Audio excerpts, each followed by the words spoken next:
अस्सलाम वालेकुम व्यूअर्स, मैं आपको jasmine health and beauty tips में खुश आमदीद कहती हूँ। साफ सुथरा घर खवातीन की सलीकामंदी का मुंह बोला सबूत होता है।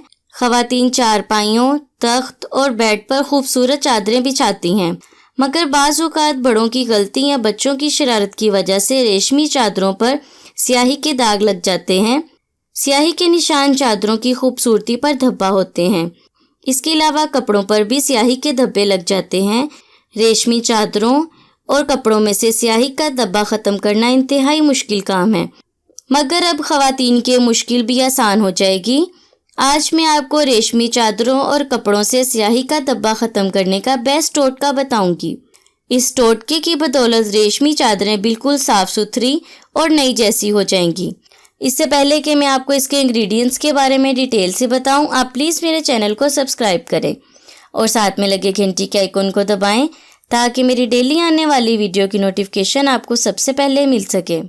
इसके लिए आपको मेथिलेटेड स्प्रेड चाहिए 1 खाने का चम्मच, रुई का टुकड़ा 1 अदद। इसका तरीका इस्तेमाल ये है कि मेथिलेटेड स्प्रेड में रुई का 1 टुकड़ा भिगोकर जिस जगह दाग पड़ा हो वहाँ फेरें।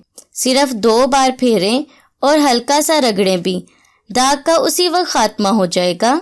मेथिलेटेड स्प्रेड कपड़ों और चादरों से स्याही के धब्बे ख़त्म करने के लिए नहायत मुफीद है। ये कपड़ों और चादरों के रंग भी ख़राब नहीं होने देगा। ये आपके कपड़ों को एक खूबसूरत लुक देगा।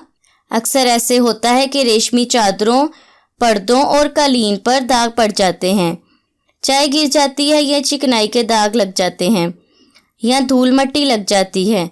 ये दाग धब्बे पूरे कमरे की नुमाइश और ख़ूबसूरती ख़राब कर देते हैं। बाज़ औक़ात ख़वातीन इनको ख़त्म करने के लिए जो टोटके यूज़ करती हैं तो वो धब्बे ख़त्म होने की जगह और ज़्यादा बढ़ जाते हैं।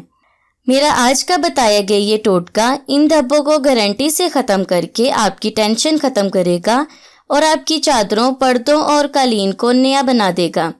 सो व्यूअर्स, उम्मीद करती हूँ आपको मेरी ये कारआमद वीडियो अच्छी लगी होगी। अगर आपको मेरी ये वीडियो अच्छी लगी तो इसे लाइक करें। अगर आपने अभी तक मेरे चैनल को सब्सक्राइब नहीं किया तो प्लीज़ इसे सब्सक्राइब कर लें और इसे दूसरों के साथ भी ज़रूर शेयर करें। अपना बहुत सारा ख्याल रखें। अल्लाह हाफिज़।